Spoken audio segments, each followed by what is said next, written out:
What's good, y'all? It's your boy Sean P. the Bluff God. Hey! And we are back with another One Piece reaction.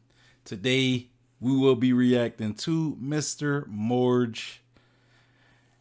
And I'm excited. Y'all know I'm excited. I am excited for this one. I'm excited for this one because it's related to one of my favorite characters in the series. Top 5 favorites, one of my top 5 favorites. Y'all know Mihawk is my favorite, so of course he's not taking number one. You know what I'm saying? So, but he's still up there, probably like 3 or 4. I don't really remember. But Monkey D. Garp, and he's going to tell us why no one understands Garp.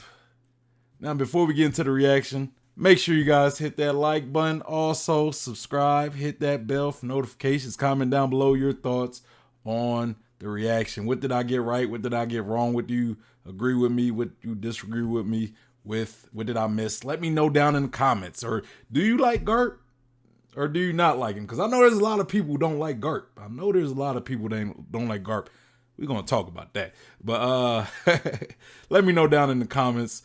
Also, make sure you guys are following me on Twitch so you can catch me live and you can engage with me in real time. And if you want to get at me directly, follow me on Instagram, Twitter, and Facebook. And make sure you guys join the Discord. That's going to be the best place to get at me because that's where I'm usually the most active. I don't really do social media like that.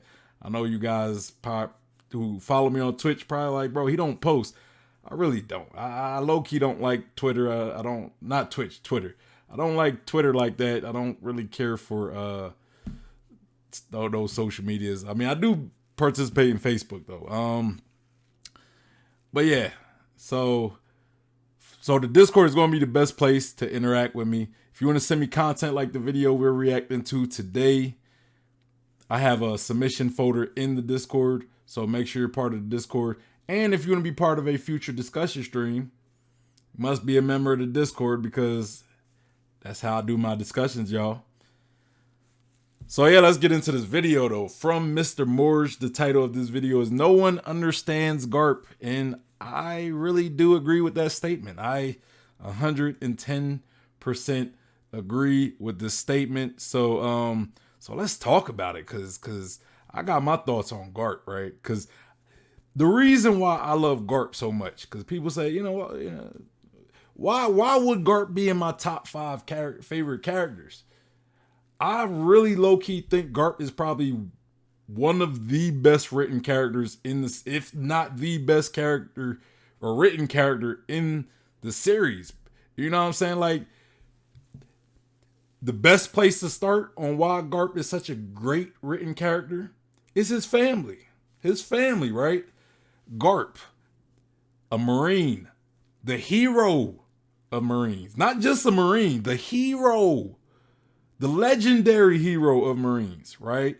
The man who fought Goldie Roger and, matter of fact, turned Goldie Roger into, like pretty much turned in Gold Roger. Well, I mean, Roger turned in himself, but he gave, I want to say he gave himself up to Garp of all people, right?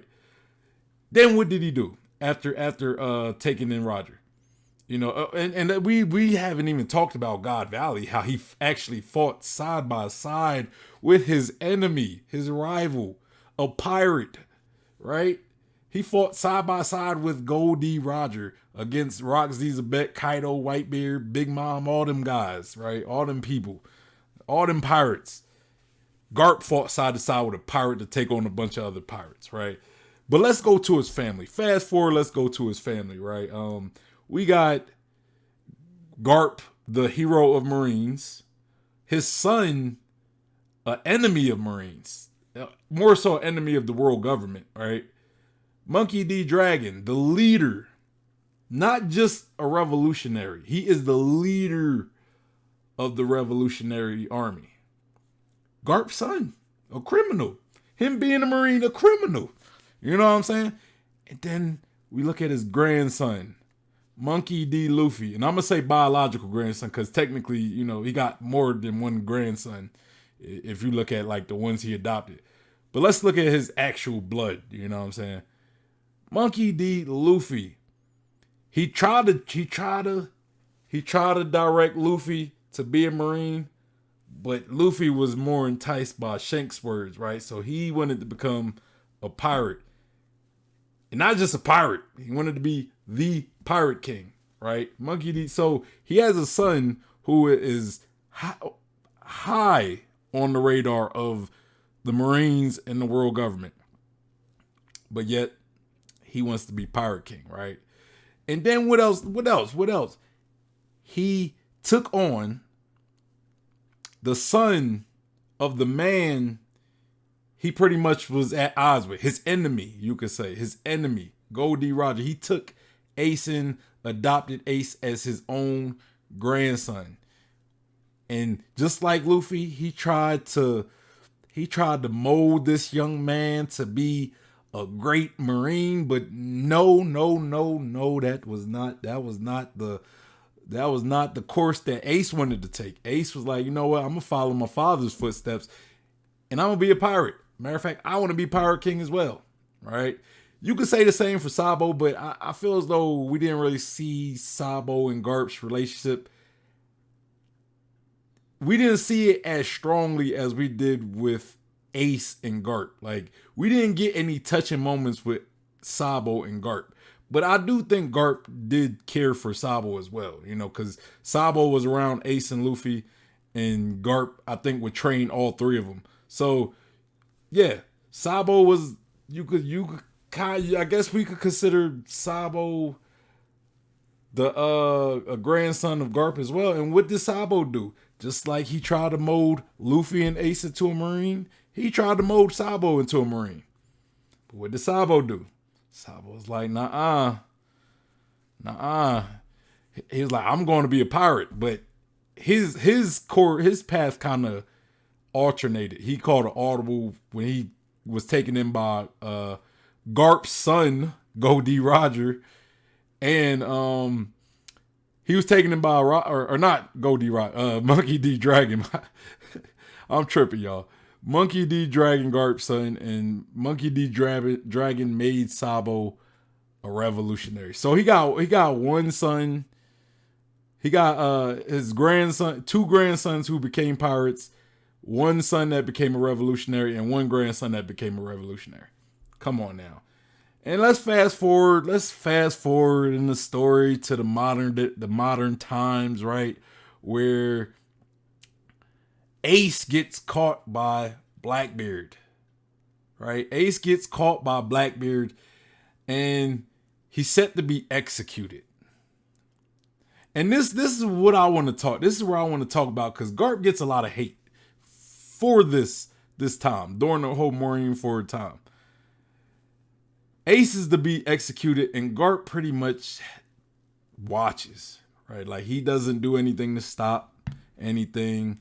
And when Akainu kills Ace, Garp is pretty much stopped by Sengoku. So we're led to believe that Garp wanted to do something to Akainu, but Sengoku pretty much restrained Garp from doing anything. So a lot of people talk bad about Garp. They say, hey, you know, Garp just done nothing while his grandson died. He was just letting his grandson die. And I always rebut that. I'm like, bro, Garp did his best to try to mold his grandchildren, his grandsons, his boys, right, into like law-abiding citizens and potentially Marines. You know, like, he wanted them to be Marines, but they disobeyed him and they went the pirate route. And Garp is a man of duty, right? He's dedicated to his life as a Marine. He's dedicated as a Marine. Like, that's who he is, right? That's who Garp is. But you got grandkids that are rebellious. Like, his grandkids are rebellious. And it's like, in Marine Forward, and this is why I love Garp's character. Because he was very conflicted, right? The man was conflicted. I know deep inside he wanted to help his grandson get out of this situation, but it's like he's also a man of duty. You know what I'm saying? And Garp did everything he could to make sure that they didn't become pirates, but they still disobeyed him. So it's kind of like, that's not on Garp. We can't put that on Garp. They chose the life that they wanted. They chose to be Garp's enemy.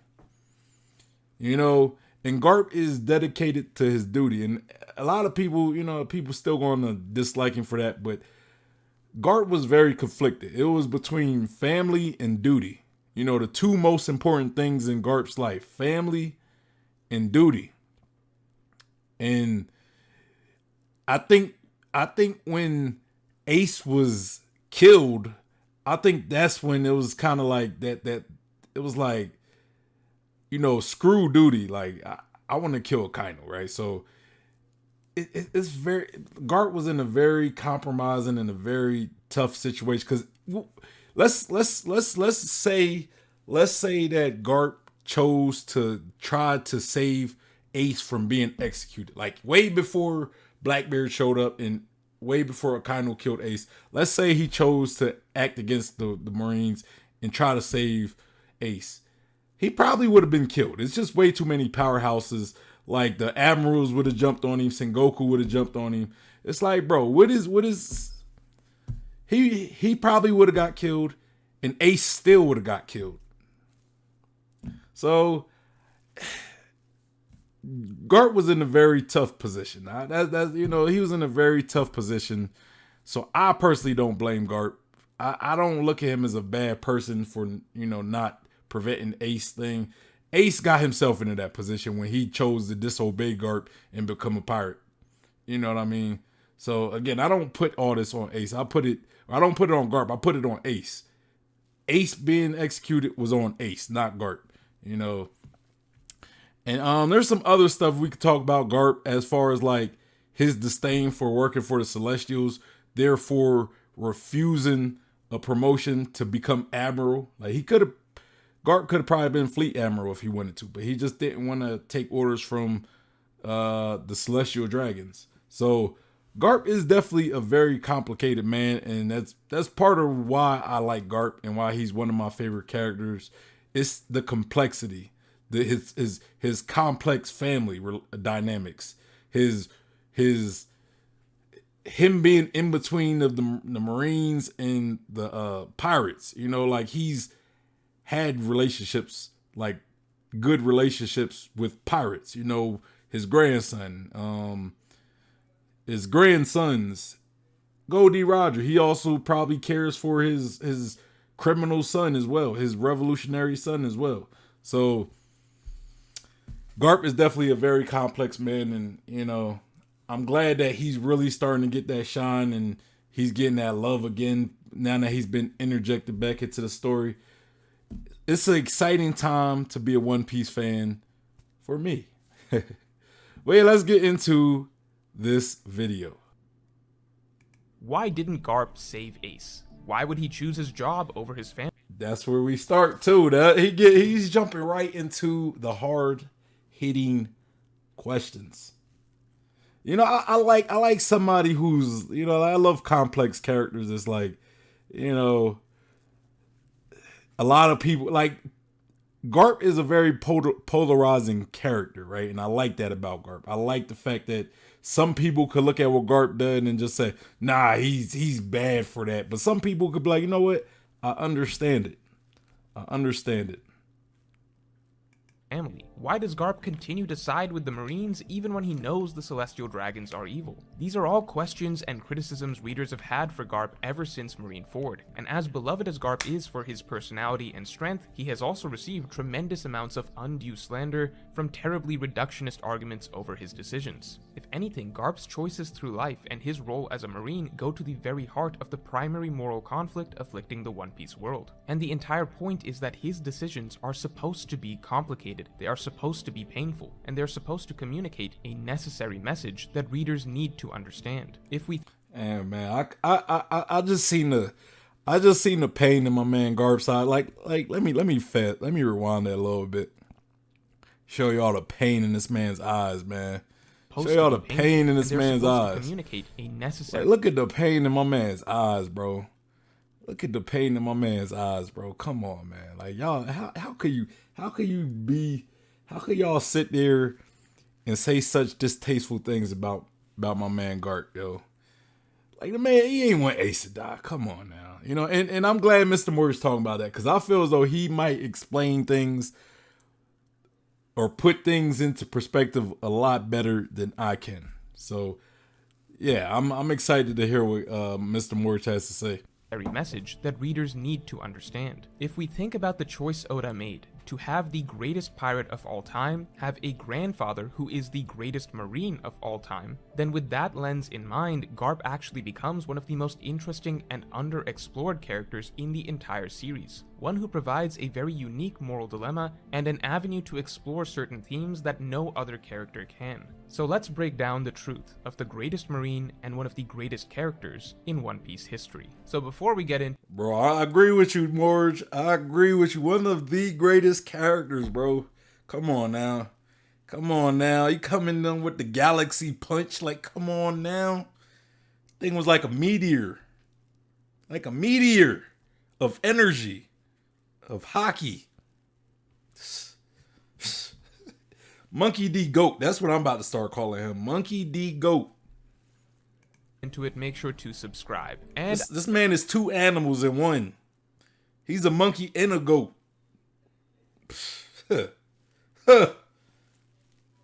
Y'all could take y'all Shanks. I'm taking Garp. Well, I mean, I'll take Shanks in the fight because Shanks is younger and he's going to be, he's more in his prime than Garp. So I'm just talking as a character. Not power wise. I need to know, do you want to eat better without being good at cooking? Then you should be using HelloFresh. The cost of Sorry, Morj. I don't get paid. I don't get paid to allow these ads to be in my video. So, you know, we're gonna have to fast forward that. You know, but if they want to pay me though, sure. Sure. Fox. So that aside, the first thing that needs to be emphasized is that Garp and Luffy are meant to be near identical in many ways. The line between pirate and marine is not as meaningful as you may think, as is so often stressed throughout the story. Which is why, interestingly, when we get depictions of young Garp, he seems remarkably similar to a young Luffy. Not only in terms of appearance, but in personality as well. There is so much communicated in this simple image that lines up with Luffy. The wide, carefree smile on his face, completely ignoring the life and death dangers that he has clearly just overcome. The defeated tiger reflecting his abnormal strength even at a young age. And most interesting, I like how Garp had a pipe as well, kind of like how Sabo, Ace, and Luffy had pipes as kids. I like that. I really like that. the treasure over his shoulder, which if anything is the spitting representation of a young pirate more than anything else. I kind of think Oda initially meant for Garp to be a pirate. I know in the one shot, what was it, Romance Dawn? In that story, Garp was a pirate, and he was the one who gave Luffy the hat. It wasn't Shanks, it was Garp. You know, so I kind of think that Oda initially wanted Garp to be a pirate, but maybe he's seen that it would be better for the story to make him a marine. I guess give him more of a complexity to his character. It could be the case.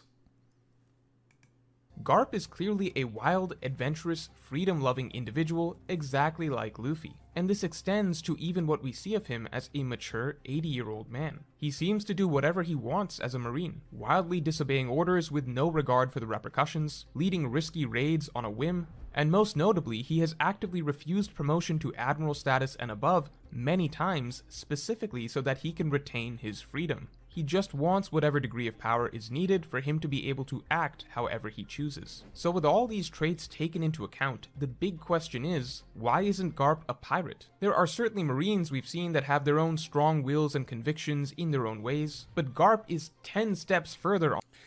That is really a good question. Why didn't Garp choose to be a pirate? Man, how do you answer that, right? Like, I think maybe Garp believed that he could make change on the inside versus being a pirate. Like maybe he believed that things couldn't get done. Or think about it like this. You know, you got to think about how, like, it's one thing how we as the reader or the watcher, the viewer, you could say, us as the viewer, we kind of look at the story and say, you know what? There's probably a lot more honorable and good pirates than there are Marines. We kind of look at the Marines as like the villains or the bad guys, right? But if you're actually living in the One Piece world, most people are going to look at the Marines as the good guys and the pirates as the bad guys. You know what I'm saying? So that I wouldn't think that Garp would be exempt from that. Like maybe Garp really wanted to change the world, so he thought that being a Marine would be the best route to go. You know, to me, that's the best explanation I could give at the moment. But if we get some flashback of Garp's history, maybe that question will be answered there. Maybe we'll see him be conflicted if he should be a pirate or a Marine. Because it seems like Oda did intend for Garp to be a pirate at one point. So, hell, he was a pirate in Romance Dawn. So, who knows? Who knows? On that spectrum than any of them. He really is one of the most irreverent, chaotic, and freedom-loving characters we've ever seen, period. Again, the spitting image of Luffy. It's almost paradoxical. Why would someone with all of these traits end up being a Marine instead of a pirate? Well, that's because I think us readers may have it backwards. We're so used to Luffy and the Straw Hats being good guys at this point that we've completely forgotten that, intuitively, it is really abnormal for someone as kind-hearted as Luffy to be a pirate. Remember, 99% of pirates in the One Piece world are That's what I was saying. Like, most people are going to look at pirates as being bad. You know, and for the most part, pirates are bad, right? I mean, we always meet good pirates or pirates that may be bad to a degree, but maybe Luffy kind of changes them. You know what I'm saying? So they end up somewhat being better people, I guess. You know, like let's take Kid for example. Kid was doing all type of treacherous stuff, but you know, after working with Luffy, maybe he kind of calmed down a bit, as well as being humbled by like as well as being humbled by like 3 Yonko, because I'm pretty sure he was humbled by like, I don't know if Big Mom fought him. I know he was humbled by Kaido and he was humbled by Shanks. So, you know, Kid took enough humblings to where he's probably a little more chill at this point.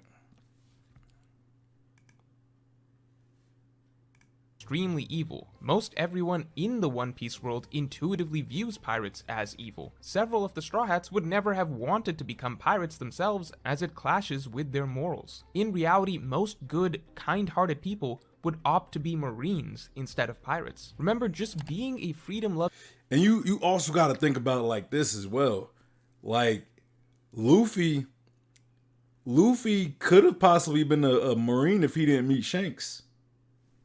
So technically, Luffy could have actually been like his grandfather. If he never met Shanks, he probably would be a Marine, you know. But he met Shanks, and Shanks, we know how Shanks is. Shanks ain't really a bad guy. So Shanks gave him a positive and good representation of what it is to be a pirate, as well as he told him all these stories and tell him how being free and everything. So Shanks kind of motivated Luffy to become a pirate. So it's like Garp didn't have a pirate that motivated him to be become a pirate. So you know that leads me to believe if it wasn't for Shanks, Luffy might not went on to be a pirate like his grandfather. Like maybe he would have been a Marine or something different. You know, maybe like an explorer or something. Loving individual doesn't mean that you would choose to be a pirate on its own, as pirates in the One Piece world are synonymous with evil criminals who hurt people. As far as we know, the only reason that Luffy happened to get it into his head in the first place that being a pirate could actually be a good thing is that he ended up meeting the 1 in a million pirate who is genuinely a good person himself, Shanks. And only through Shanks Fact. did Luffy get a particular image of a pirate placed in his head that was a far cry from what. And more, just like I seen this video already. I want to promise y'all I did not watch this video beforehand. I literally seen the video like a couple hours, like I like about 2 hours ago. I'd seen it in my suggested videos, so I was like, it's about Garp. Let's I'm gonna put it on the reaction. So yes, I'm saying a lot of this stuff, but I didn't know he was gonna say that. I didn't know he was gonna say that. So, you know, what it traditionally means to be a pirate. The fact that Garp never ended up becoming a pirate himself simply means that Garp never ran into someone as a kid like Shanks. And if he never ran into someone like Shanks, we literally said the same thing. Let's go. Then Garp would never have had any reason to believe that being a pirate would mean anything more than walking a path of evil. In fact, it is completely natural that Garp chose to become a Marine, because if there is one commonality that we see across all the Monkey D family line, it is that each and every one of them are kind-hearted people, who at their core want to protect the weak and create a better world. I don't care how much Luffy claims he's not a hero, that is a lie. Literally every single arc he plays the role of a hero. His motivations are Yo, low key, I kind of want to see like a 3-way battle between Dragon, Garp, and Luffy. Low key, I would mark if we could get like a good chapter of a little scuffle, right? Like I don't know how that would go, because I don't know why Luffy and Dragon would fight, right? I don't know what would spark them to want to fight each other, but I could see like Garp being there, like being the Marine. So it's like, you know, you two criminals, I gotta defeat you two, right? So I don't know how it would be a 3-way, like where the animosity or the need to fight between Dragon and Luffy would like if Luffy was a spiteful person and he was like pissed off at Dragon for leaving, then I could see that happening. But I don't think Luffy really cares about that. I don't even think he cares to meet Dragon. Like, I don't think he's never thought to himself, like, I wonder what my dad's like. Like, I don't think he cares, you know? So there's that. Plays the role of a hero. His motivations are generally heroic motivations. He may try to push the weak to fight for themselves as well, but Luffy will ultimately protect those in need and stop injustice wherever he sees it. And the truth is, one of his primary goals. Well, you can't fight for people who ain't willing to fight for themselves. So I think that's all Luffy's logic is. Like, he don't mind fighting for people, but he also got to know that you're willing to fight for yourself. Cause like, and I got this saying that I always say, and I don't know where I heard it from or if I started it, but I always say, you know, like, if I'm helping you with something, I can't want it more than you. Like, if it's something that you want and I'm helping you achieve whatever you want, I can't want it more than you do. You know, because if I see that I want it more than you, I'm not going to be willing to help you. You know what I mean? And I think that's kind of like how Luffy is. Like, if you're going through some type of oppression and you want freedom, you gotta want it more than he wants it. And if that's the case, he's more willing to help you. But you can't just be kind of like, you know, I don't want it. Then why help you? Why help you if you're not willing to fight for it? If you're not willing to stand up and put your life on the line, why should he put his life on the line for you if you're not willing to put your life on the line for yourself? Just saying. Is to create a more equal world. He hates the idea of a world where some people in power have everything while others suffer, and he desires a world where everyone has as much as they need to eat. Luffy is far more altruistic than his simple goal of becoming the freest man implies. He seems unsatisfied leaving any island unless the people he's met there are happy and safe as well by the end. And it is interesting that even now Oda is hiding the full scope of Luffy's desires. No matter how you spin it, Luffy is above all else a kind-hearted person who wants to help others. And Luffy's father Dragon is the same, just with a more methodical and deliberate aim to better the world. Dragon wants to help the weak rise up. He wants to free people from the injustices of oppressive regimes. Dragon is fighting to help people just as Luffy does. And finally, that leads us back to Garp, who is very likely the same as his son and his grandson, a kind-hearted man who wants to fight to protect and help the weak. Yeah, no doubt. I think we've seen enough Garp to say that is most definitely the case, right? And I think that's part of why he doesn't like the celestial dragons, because he don't view them as good people. You know, they're very oppressive, and he doesn't want to be their puppet and contribute to that oppression. You know what I mean? So yeah, you know. Difference is that Garp just followed the traditional path for doing so, which is joining the Marines. It's funny to think about, but even though Garp, Dragon, and Luffy likely have similarly altruistic natures, it's really Dragon and Luffy who are the ones following the counterintuitive path for this personality type, not Garp. If you are a good person who wants to protect the weak, you become a Marine. A terrorist or a pirate is generally the opposite of what a kind-hearted person would choose to be. So the bottom line is, loving freedom isn't everything. Just because Garp is a clearly free-spirited individual, why would he decide to become a pirate, when a pirate, by traditional definitions, would mean a bad person who would hurt others for their own personal gain? It's like saying, well, in the real world, I'm a free-spirited individual, so I'll become a bank robber. In reality, it is more admirable that someone as free-spirited as Garp, who likely hates authority and could have easily just done whatever he wanted, gone adventuring and become a great pirate if he so chose, instead. I think like One Piece kind of mirrors the real world, because like I've known people who you can consider criminals, right? People who've done crimes, and they're not necessarily bad people. You know, some of them did it because they felt that it was necessary in order to feed the people that they care about, right? So it's not that different in One Piece, I believe. You know, it's just you choose a certain path, but you ultimately do care about people. You're just not really following the law, right? And what is a law, right? What is the law? The law is just some rules that a governing body made. You know, just because, people make laws, that don't necessarily mean the organization are good people or anything. They're just making rules, right? They're making rules for people to follow so they could keep control at the end of the day. So yeah, and just like in the real world, right? Like there's people in the government, in government positions. There's cops, government agents all across the board, from like the highest level to like presidents and senators and congressmen, all the way down to like policemen, right? There's good and bad all throughout that, right? Like there's some corrupt politicians, corrupt governors, corrupt senators, probably some corrupt presidents as well. And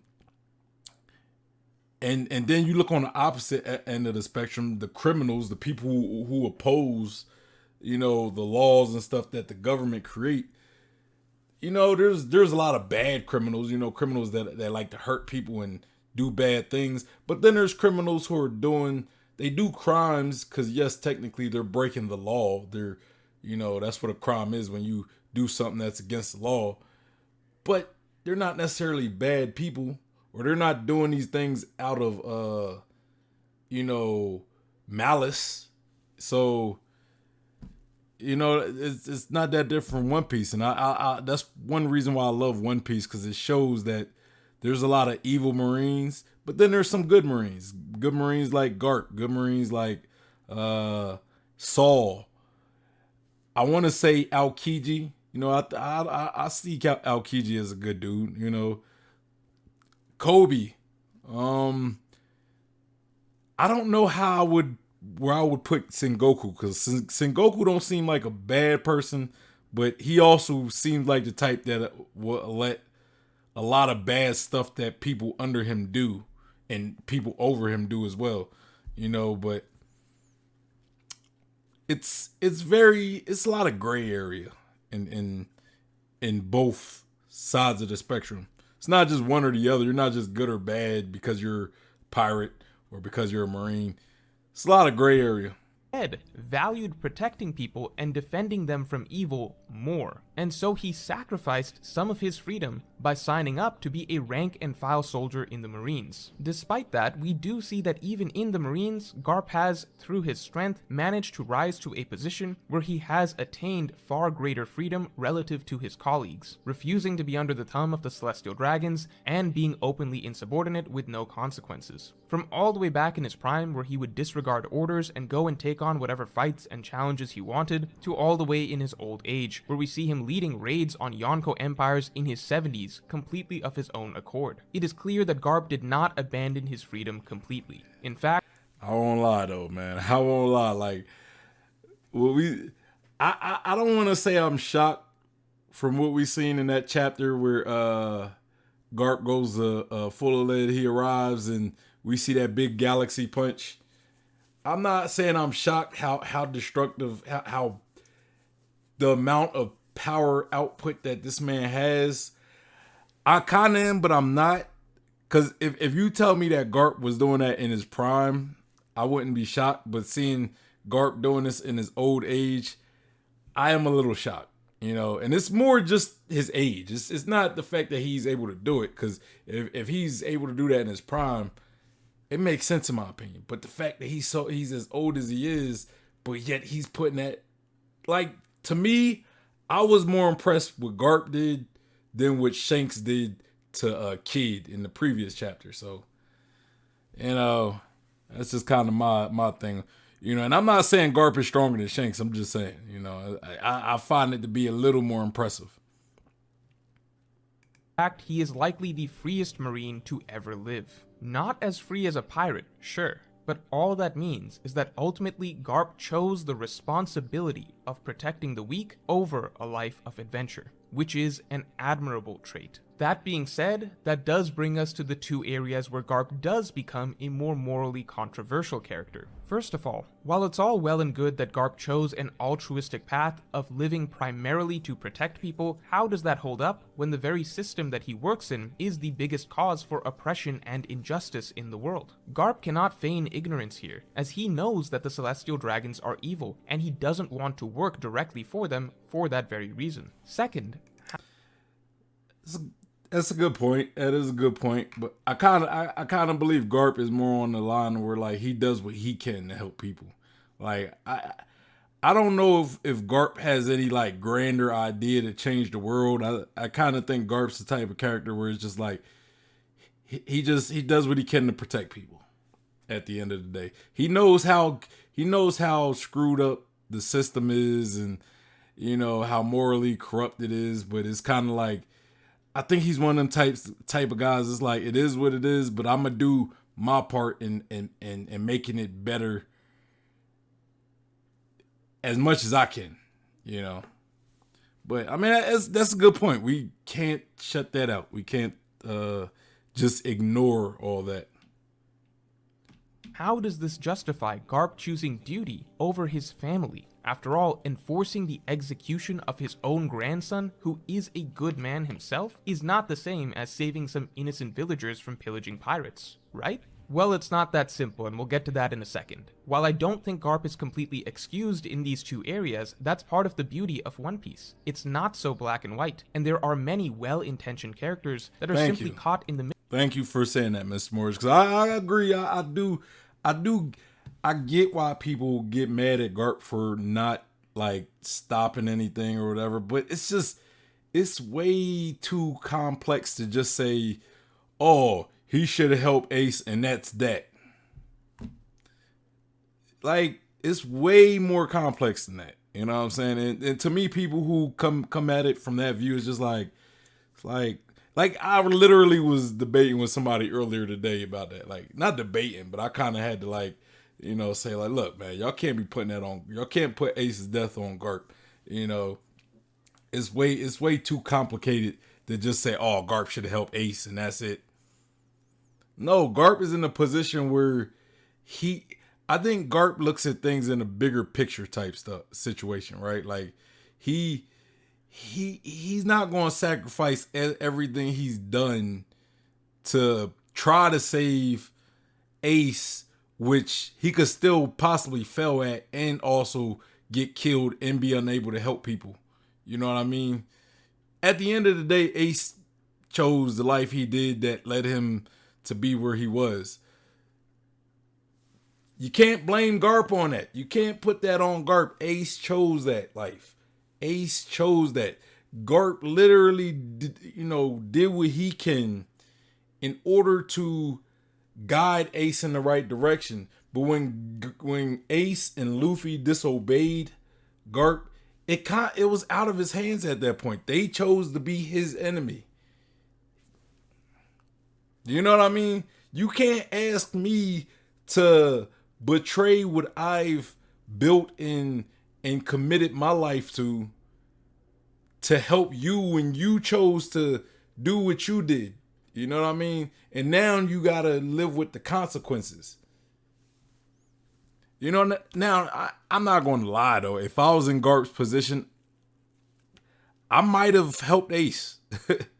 But at the same time, I can't fault that man for, he was in a tough position, bro. Like, he was in a tough position. So I can't fault him. Middle of what the right thing is to do. So let's break these down one by one. First of all, regarding the first point of working for a government that is most certainly evil, that Garp knows is run by evil people, and helping enforce its rule, well, at the end of the day, it is easy to forget, but the world government is not the only evil in the world. The reality is that the One Piece world is flooded with endless numbers of pirates. Genuinely evil, looting, pillaging, murdering pirates that tear through islands and That's true. That's true. And yes, the world government does some evil things, but they're probably I always say the world government is more of a necessary evil. The pirates really aren't. Like, they just pillage and kill for their own selfish things. Where I do think the world government, they take into consideration why they do what they do. And though, yes, it is evil and I'm not excusing it, it's the lesser of two evils, you can say. So it's like if you had to be one or the other, who do you work for? You'd be the lesser of the two evils in the situation. And I just don't think Garp believes that he could change anything. So he just does what he can. So he does what he can within the system that he plays within. You know what I'm saying?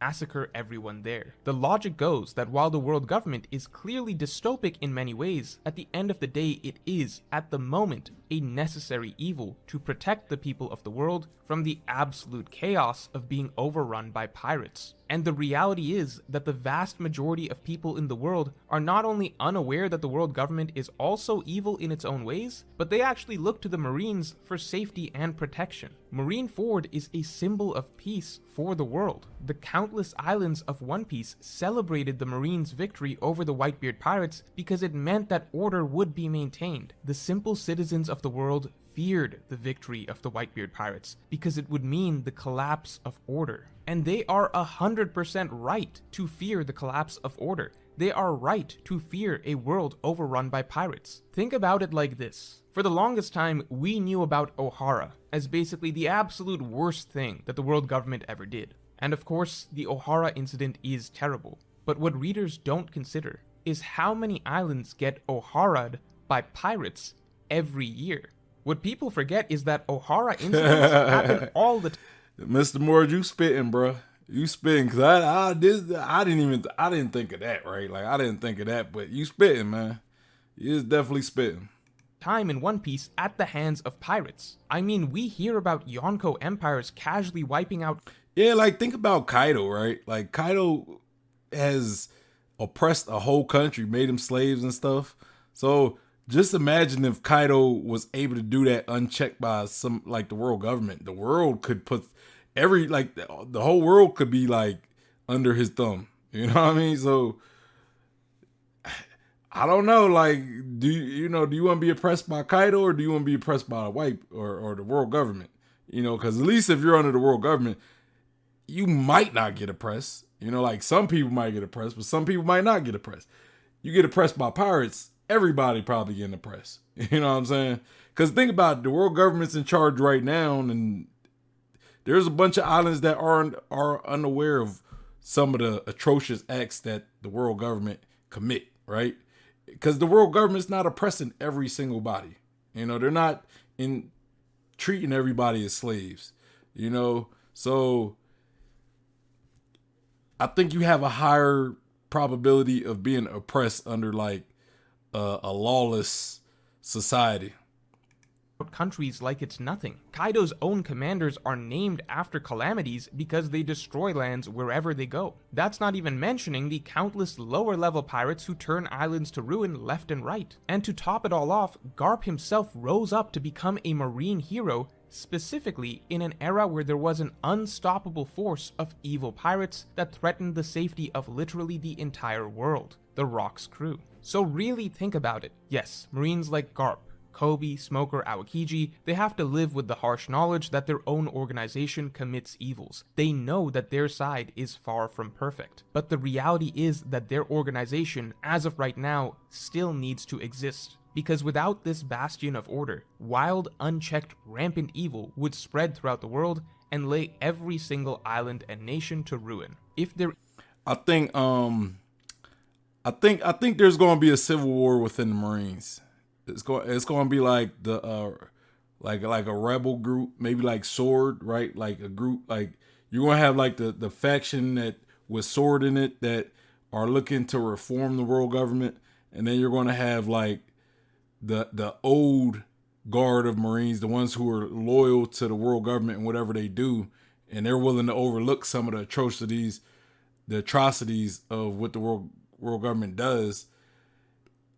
You know, I could see it being a civil war between, like, you're going to have a coup where certain Marines, like, I don't know about Garp kind of in his old age, but like Kobe, Smoker, maybe if Aokiji eventually goes back to the Marines, or like he like reveals himself to be Sword.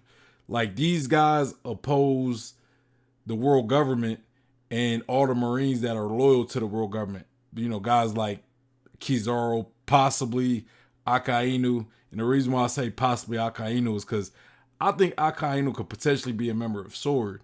So, but there's also a lot of evidence in the story showing that he's just not a good guy. He'll fight for the world government before going against them.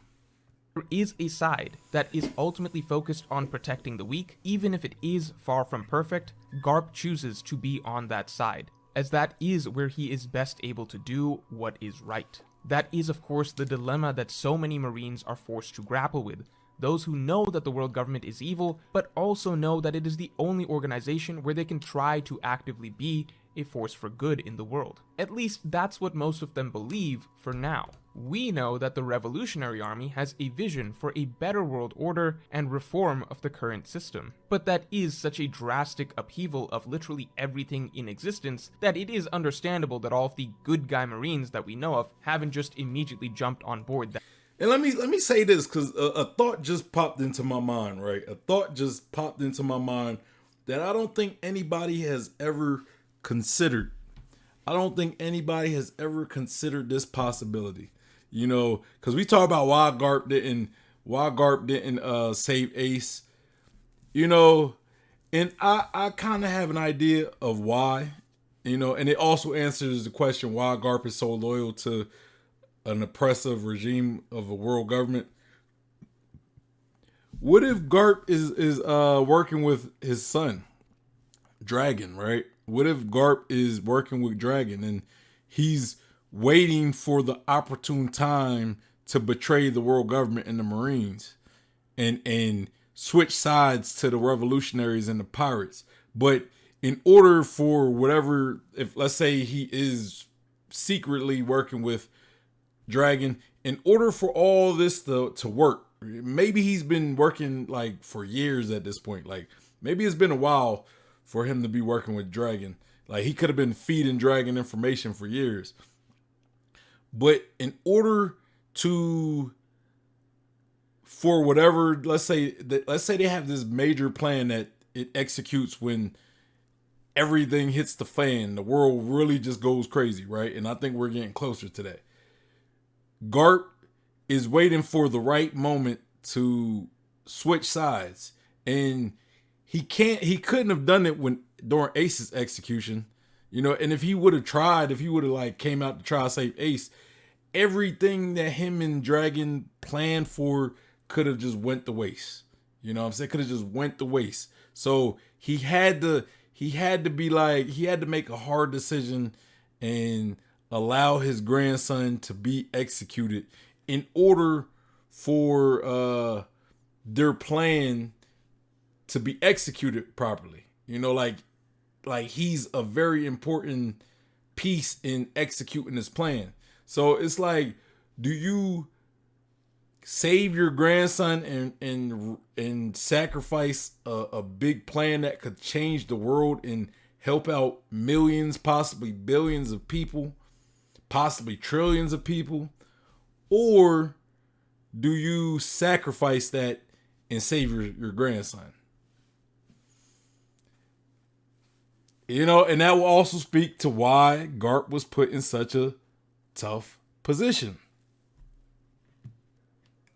That ship. If anything, that's why Sword seems like the in-between area for many of these Marines that may lead into that internal reform in the future. And that brings us to the second accusation levied against Garp, which is that Garp chose duty over his own family. The thing is, people are trivializing and reducing what the Marine-Ford conflict was actually about when they're acting as though it was just Garp picking his job over his grandson. The Marine-Ford War ultimately was not just about Ace. Ace was merely the trigger. After Ace was captured, Whitebeard couldn't back down. And when Whitebeard couldn't back down, the Marines couldn't back down. One side had to win, for better or worse. And so Marine-Ford became a final stand between a world of order or a world of pirates. That was what was actually at stake. And just because we supported the Whitebeard pirates winning, because the story is being told to us through their perspective, what us biased readers ignored was the fact that the Whitebeard pirates winning would be objectively way worse for the rest of the One Piece world. Remember, the entire world is literally... Man, he just broke it down just now. He giving the gospel just now, because I did, like I said, I had a feeling that Morj was going to be able to get this whole thing across better than I have. I haven't even really considered that idea either. So shout out to Mr. Morj. Good freaking point. Literally praying for the Marines to win. It is spelled out for us that Marine-Ford represents something important to the people of the world. This is the protective shield that keeps them safe from the evils of pirates. Yes, Whitebeard himself wasn't an evil pirate. He's not going to go around hurting civilians. He himself was coming in with a noble cause to save his son. But that's not what matters when it comes to the effect of the outcome of the battle if Whitebeard had won. If Whitebeard had successfully wiped out the Marines like he said he would, like Sengoku feared, if Marine-Ford had been sunk to the ground like the Whitebeard pirates intended, then what happens next is the entire world falls into chaos. Again, obviously the Whitebeard pirates themselves wouldn't do anything evil. They would just pick up Ace and leave. But the point is, if the Marines are left in pieces by the end of it, then it's open season after that for all the other countless millions of actually evil pirates in the world to go wild. We, the reader, know that the world government needs to fall by the end of the story, but the reality is that it can't fall this early. Not like this. This was deliberately not the right time for it to. Bruh, he just made me look at Marine-Ford like a lot like differently than I originally looked at it. So I never really considered this aspect as well, like how the Marines needed to win, especially at this point in time, right? They needed to win in order for order to be maintained and everything. So that's a great point. That is a great point.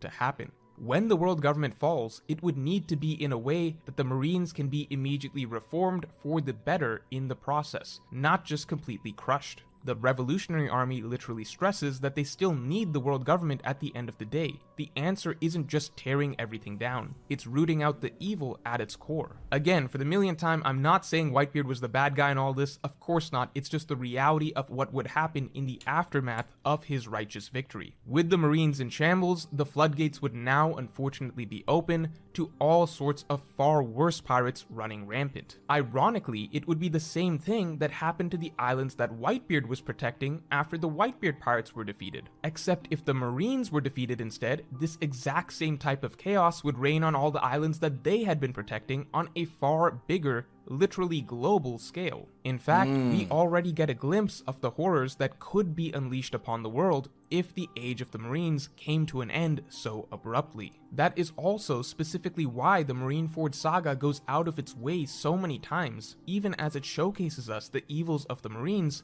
to reinforce the complexity of the world, and why ultimately, unfortunately at this point in time, the Marines do need to win and continue to hold power as a necessary evil to stave off even worse evils. That is, until a proper revolution can happen with the right cause, by the right people, with the right method of reform, a revolution that can actually bring a dawn instead of chaos. So all I'm feeling like Mr. Morj is like, I feel like he kind of believes that there could be a civil war as well.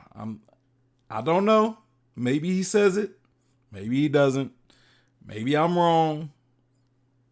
I just feel as though that he believes that, because he's talking about reform. When you look at reform, it's more of a it's like we got to make change within our organization, right? That's what a reform is. We got to make changes to what's here, and what better? Like the pirates can't. The pirates aren't going to try to reform the world government. They're trying to get rid of the world government for the most part, so they can be free.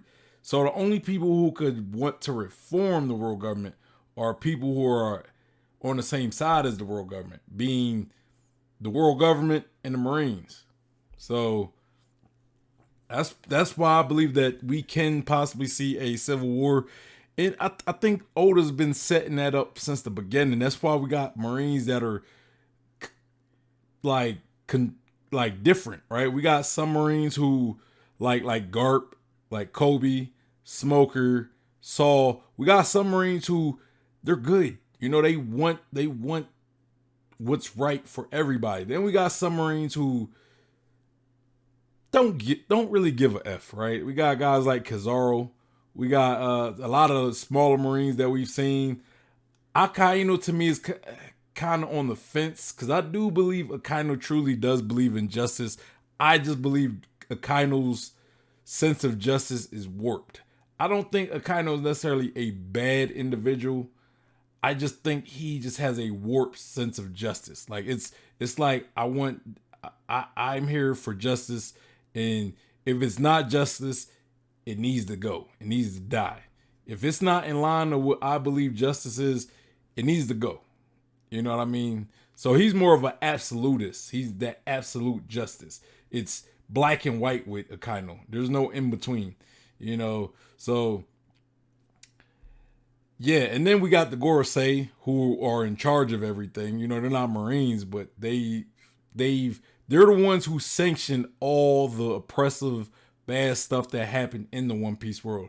But it also seems like the Gorosei aren't necessarily like, it don't seem like they want to do the stuff they do sometimes.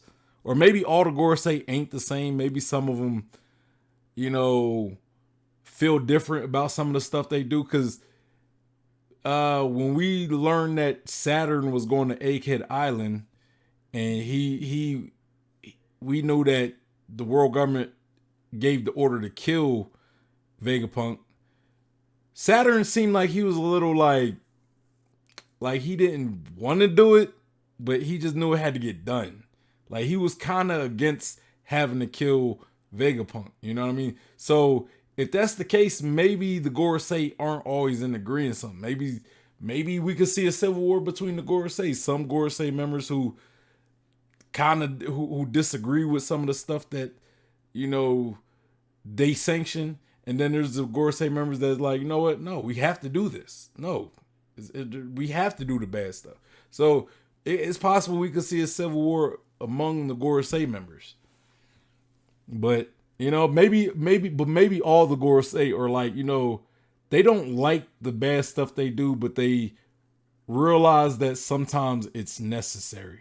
You know what I mean? Like they could all be like that as well. Like maybe all of them felt like Saturn, like having to give the order to kill Vegapunk. Maybe they all felt like that, but they knew it was necessary. You know, because they don't do what they feel is right. They do what is necessary.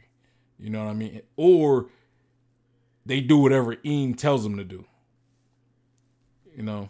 All of that is to say, it is not just about Garp picking his job over his grandson. What Garp was actually doing was choosing the greater good over his family. Do not lose sight of what was actually at stake at Marineford. Just because we love Ace, and just because we applaud the sight of Luffy fighting back against the nasty world government to save his brother without regard for the consequences. Just because we love Ace, don't mean Ace didn't actively choose to be a criminal and work against what Garp is doing. You know what I'm saying? So again, yes, I get this idea that it is Garp's grandson, and most people, you know, you love your child, you love your grandkids more than anything or whatever, right? Like you always protect them and everything. But Garp is also a man of duty, and he's been a Marine way longer than he's been a grandfather, right? He might even been a Marine way before he was a father, right? Before Dragon came along. So this man always had it. It was always his purpose to be a Marine and protect the weak. You know what I'm saying? That was always his purpose. He just happened to settle down, have a family, and adopt some kids as well.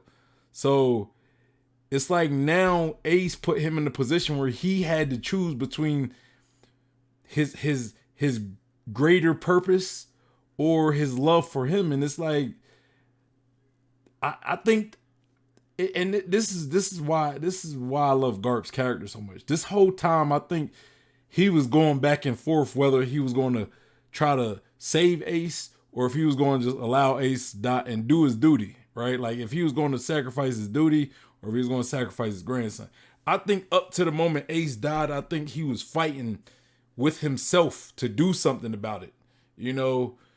But I don't believe he could actually act. It's like sometimes you're confronted with a dilemma that's just so great that it's like you don't do anything because you don't know what to do, right? You don't know what to do because you're like stuck in this dilemma.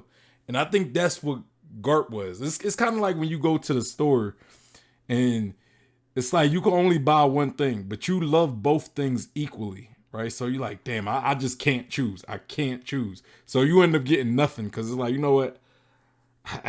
Which is weird. Like, it's weird. But you're struck by the dilemma of choice.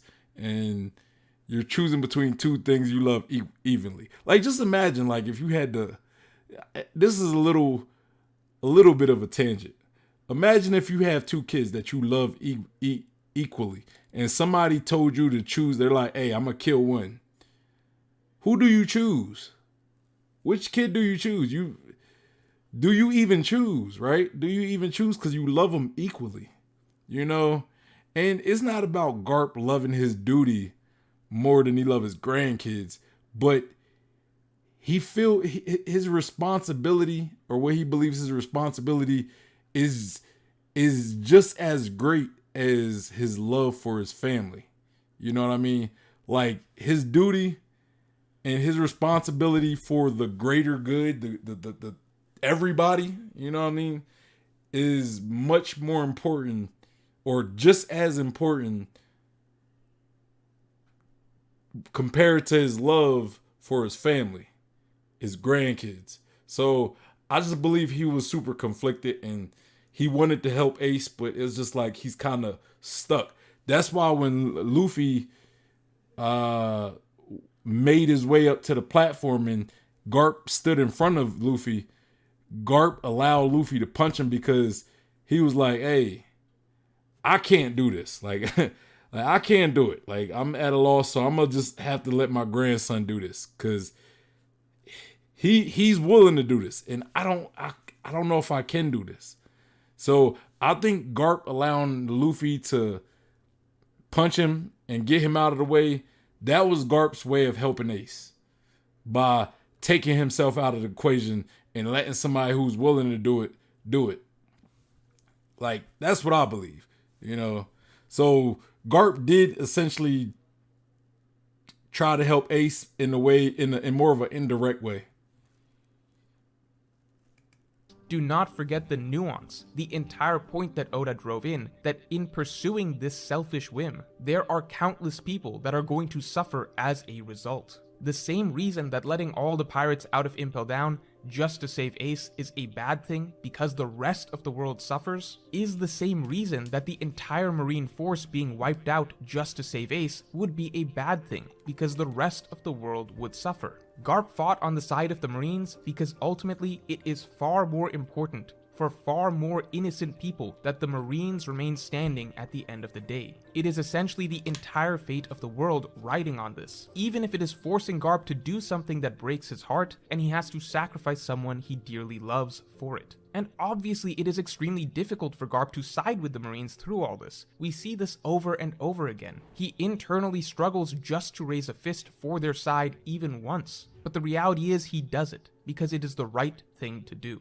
You know, perhaps if Garp had been the one to make this speech explaining the necessity of the Marines surviving this battle instead of Sengoku, people might have made the connection regarding Garp's motives more easily. But the reality is that just wouldn't be in Garp's character to explain what the Marines are fighting for so eloquently, and the ideas are all still presented in the story fairly clearly regardless. And most importantly, here's the thing that people don't talk about. At the end of the day, Garp did in fact cave in a moment of weakness and allow Ace to be saved. Garp chose himself to be the final line of defense for Ace. It was entirely in his hands whether or not anyone would get to Ace or not. If Garp did we know that Garp could have easily stopped Luffy at that point.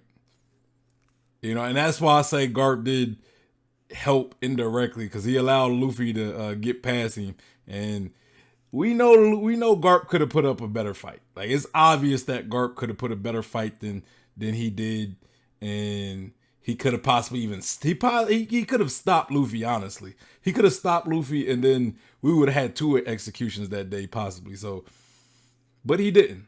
He allowed Luffy to go past and save Ace. So, exactly. Did not want anyone on the Whitebeard side getting to Ace, then no one would ever have reached him. But Garp ultimately did make a choice, an instinctive, emotional choice. Despite everything that he knew was right and everything that he was supposed to do, he did ultimately let his sentimentality get the best of him, and he stood down to allow Ace to be freed. Garp let Luffy by, and that was it. That was the last obstacle. Sengoku was too little too late. Ace's handcuffs were already being unlocked. And it's funny that after all that, people question why Garp got so mad at Akainu for killing Ace when Garp was already prepared to let Ace die on the platform, but that is where the nuances of human emotion come in. It is in fact great writing to see Garp so split on what he should do, struggling against his own desires to help his writing, grandson bro. And forcing facts, F-A-C-T capital S, facts. Bruh, wonderful writing for Garp, bro. To me, Garp is a better character than Luffy. Yo, for real. Like, I love Luffy, but Garp is a better character. Like, the only I'm trying to think of a character I would say is a better character than Garp. I mean, you could probably think of it. I could probably think of a character that might be written better than Garp, but I don't know, man. Honestly, I think Garp is the best written character, bro. You know, and that a lot of that is just the Marine Ford, what we got from Marine Ford, bruh. himself to stick to the path that he believes is right, and he is in fact able to stick to that path for the most part, but when his secret, internal, guilty true desire to actually see his grandson escape briefly becomes a reality and is then snatched away, that is infinitely more painful, because it is one thing to steel yourself for a loved one's death. But Garp was briefly made to believe that the worst had passed. He was briefly made to I won't lie, man. Like, I won't lie. During Ace's death, like, I wasn't as connected with Ace. So when he died, I didn't really cry because Ace died. You know, like, that's not what made me sad. It wasn't Ace's death that made me sad. It was how Ace's death affected Luffy and Garp that made me sad. You know, like, of course, Garp in the moment because how he was feeling his thing, and then seeing Luffy like pretty much pass out. You know what I mean? Like, he pretty much lost consciousness because he was in shock, right? And then later down the line on Amazon Lily when he was throwing his tantrum, and we got that great moment with Jinbei. You know what I'm saying? we got that great moment with Jinbei reminding Luffy like, "Hey, stop focusing on what you lost. You know what I'm saying? Focus on what you still have." And then it reminded Luffy he has a crew, which is like his family. So, and that's one reason why I love Jinbei as well, because Jinbei he wasn't an official Straw Hat at the time, but he was like the only Straw Hat at Luffy's side when all the other Straw Hats couldn't be there for Luffy. Jinbei was there. Jinbei was there at Luffy's most pivotal and despairing time, right? This was after Luffy lost his crew. Then Luffy lost his Luffy breaks into Impel Down, meets Jinbei, and then loses his brother. Jinbei was there for that. He was there for that. So that's one reason why I'm so glad Jinbei officially joined and became a Straw Hat. Bro, you can't, like, Jinbei, you can't have a better addition to the Straw Hats than Jinbei. You know, the moment when Jinbei gave Luffy some of his blood, bro, Jinbei probably has one of the deepest connections to Luffy.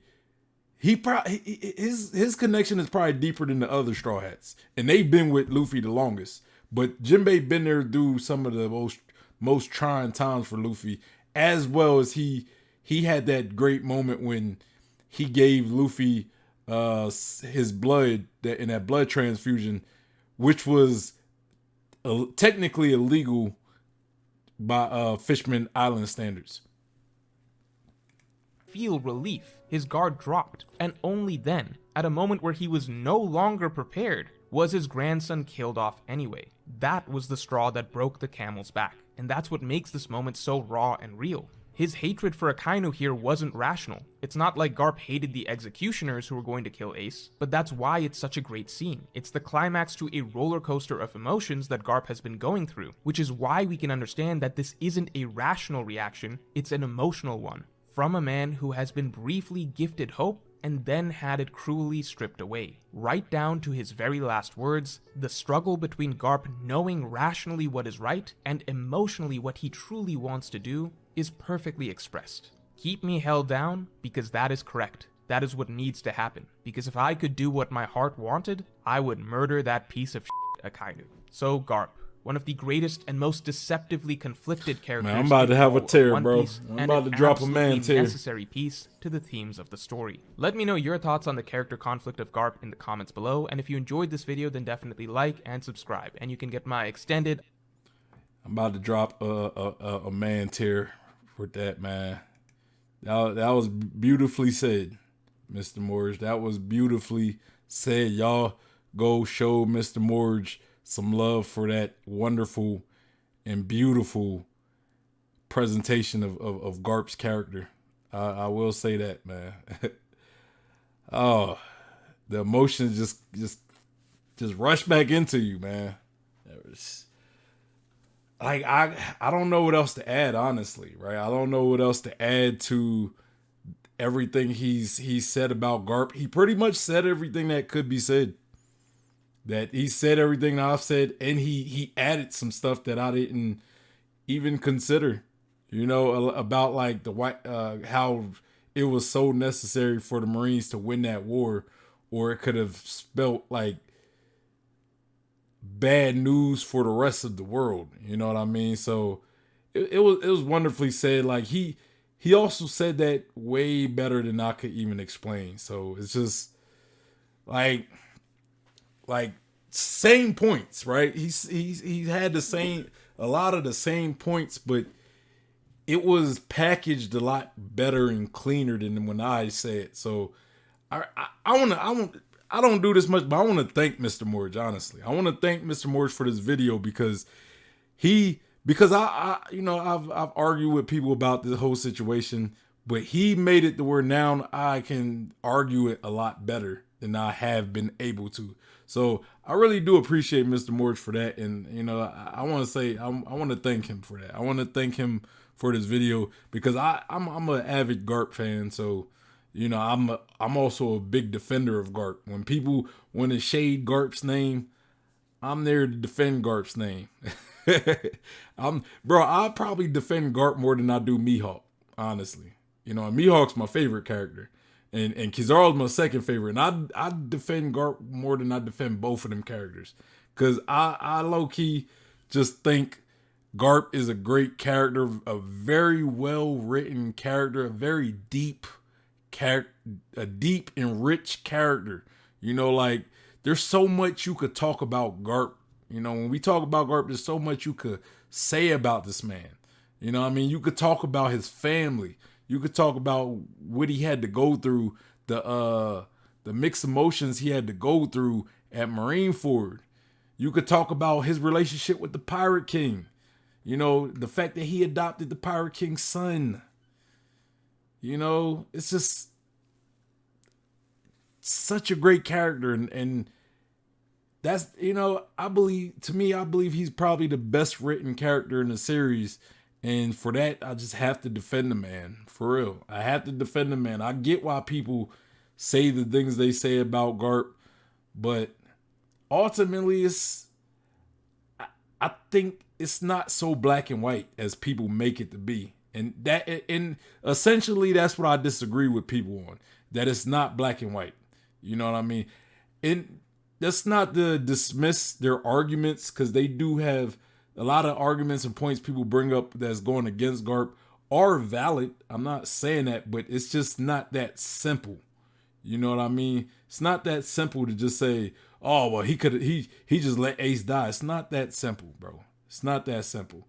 And people who oversimplify that, it's like, I can't argue with you, because you don't leave any room for nuance. You know what I mean? Like, people like that don't leave any room for nuance. It's just, it's either this or that. There's no in between. So, you know, that's pretty much the case for them.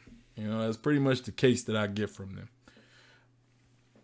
But yeah, man, that is pretty much all I got for the reaction video today. I really enjoyed this one. I really liked it. I really liked the argument Mr. Morj used. So shout out to Mr. Morj.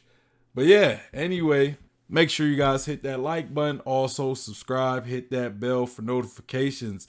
Comment down below your thoughts on the video at hand. Let me know what you think. Do you agree with me?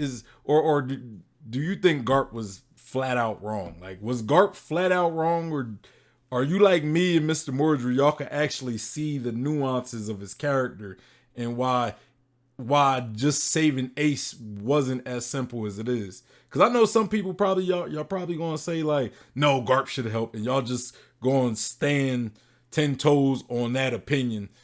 That's fine. I'm not, you know, if you don't want your mind changed, that's fine. I'm not going to try to change your mind.